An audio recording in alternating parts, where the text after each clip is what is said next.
For nearly 2 decades, he walked freely through Seattle, a truck painter, a father, a churchgoer, and one of the most prolific serial killers in American history, Gary Leon Ridgway, 49 confirmed murders, possibly 70. This is the story of the Green River Killer, July 15, 1982. The Green River, south of Seattle. 2 boys discover 16-year-old Wendy Lee Caulfield's body in shallow water, strangled, weighted down. 1 month later, 5 more bodies surface within a single mile. All women, all strangled, all discarded in the murky green water that would name the killer. The victims were vulnerable, runaways, sex workers.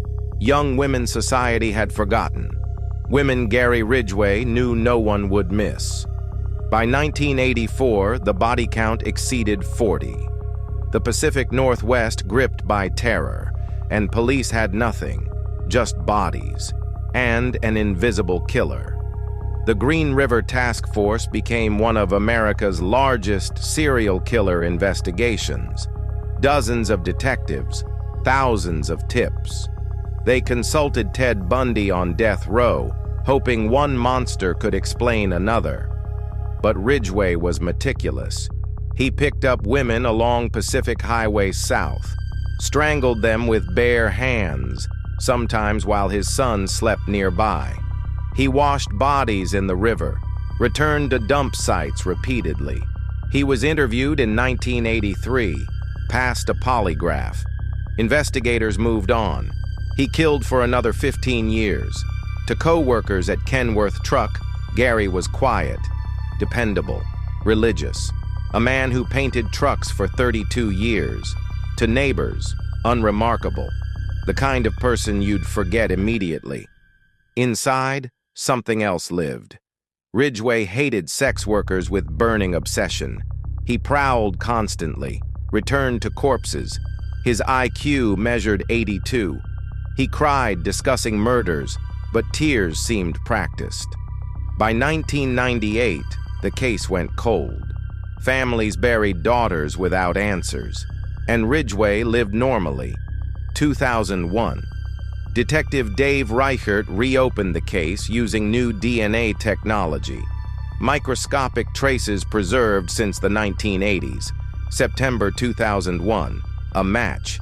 Gary Leon Ridgway. November 30th, 2001.